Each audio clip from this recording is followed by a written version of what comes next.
Bismillahirrahmanirrahim. Assalamualaikum warahmatullahi wabarakatuh. Selamat pagi semuanya. Apa kabar? Alhamdulillah jika kalian baik. Oke, materi hari ini adalah ilmu pengetahuan alam. Tema 5, subtema 2. Hubungan antara makhluk hidup dalam ekosistem atau rantai makanan. Setiap makhluk hidup membutuhkan makanan untuk bertahan hidup. Melalui makanan, makhluk hidup memperoleh energi yang digunakan untuk tumbuh, bergerak, dan melakukan aktivitas. Oleh karena itu, di alam terbentuk interaksi makanan dan dimakan antar makhluk hidup yang disebut rantai makanan. Nah, apa sih rantai makanan? Oke, kita lihat di sini ya. Rantai makanan adalah peristiwa makan dan dimakan antar makhluk hidup untuk kelangsungan hidupnya. Ada 3 peran makhluk hidup di dalam rantai makanan. Yang pertama itu produsen. Produsen apa sih? Produsen adalah makhluk hidup yang dapat membuat makanannya sendiri melalui fotosintesis. Di sini contohnya ada rumput. Yang kedua ada padi. Yang ketiga ada jagung dan lain sebagainya. Kedua itu adalah konsumen. Nah, konsumen adalah makhluk hidup yang tidak dapat membuat makanannya sendiri, sehingga mendapatkan energi dari makhluk hidup lainnya. Contohnya itu adalah hewan.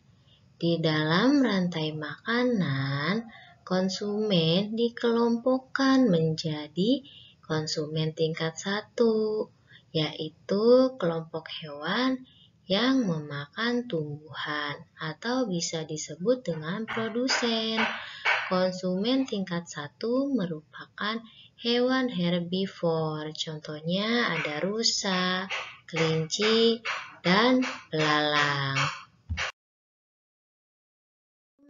Tingkat 2, yaitu kelompok hewan yang memakan hewan lain. Jadi konsumen tingkat 2 ini memakan konsumen tingkat 1.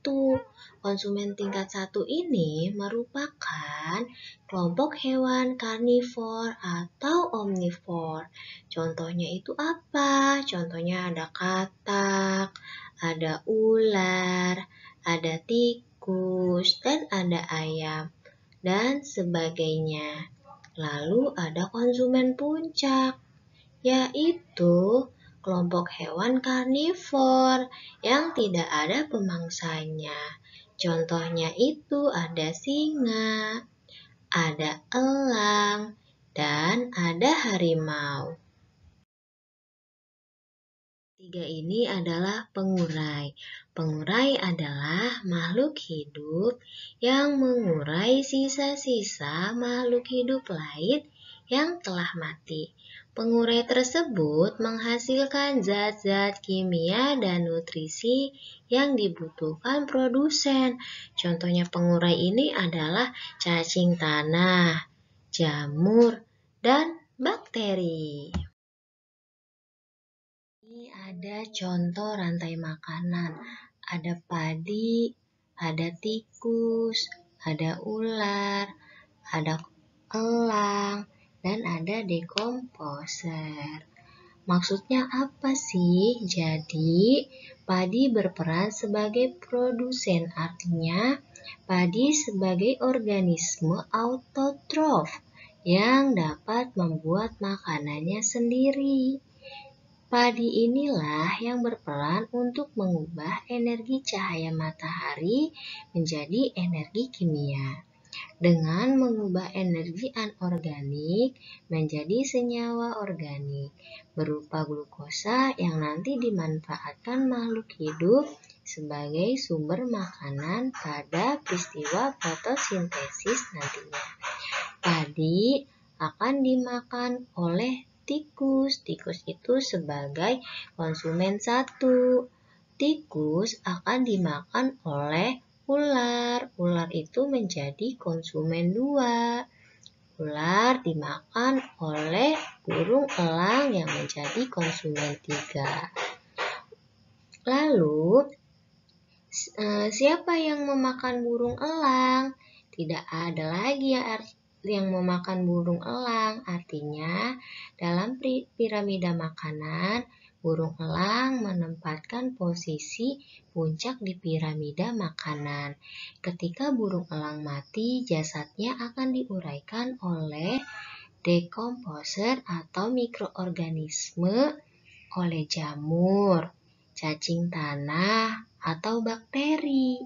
Jasadnya yang berupa senyawa organik akan diubah lagi menjadi senyawa-senyawa anorganik yang nantinya akan kembali dimanfaatkan oleh tumbuhan sebagai pupuk yang membantu proses pertumbuhannya. Selanjutnya, aliran energi pada rantai makanan. Salah satu ciri makhluk hidup adalah memerlukan makanan. Makanan di dalam tubuh akan diubah menjadi energi. Hewan mendapatkan energi dari tumbuhan atau hewan lain. Begitu juga dengan manusia.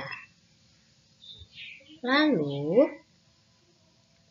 bagaimana tumbuhan mendapatkan energi?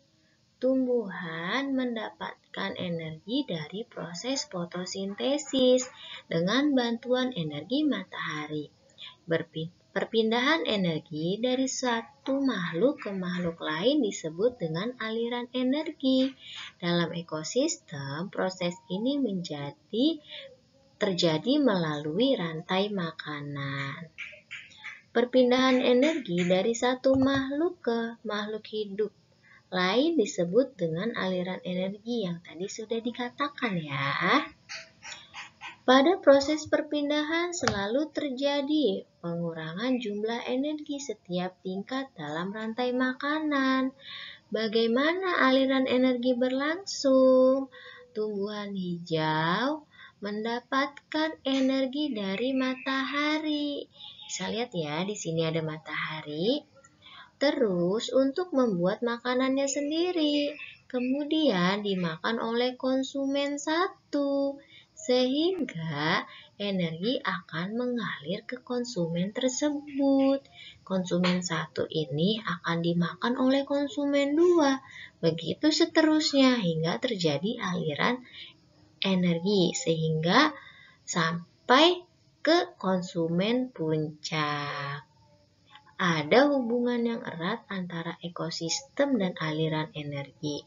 Semakin banyak jenis populasi dalam sebuah ekosistem, tentu aliran energi akan semakin panjang.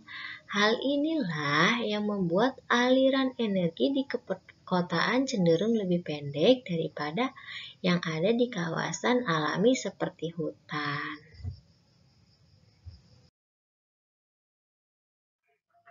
Alhamdulillah, materi hari ini sudah selesai. Terima kasih. Assalamualaikum warahmatullahi wabarakatuh.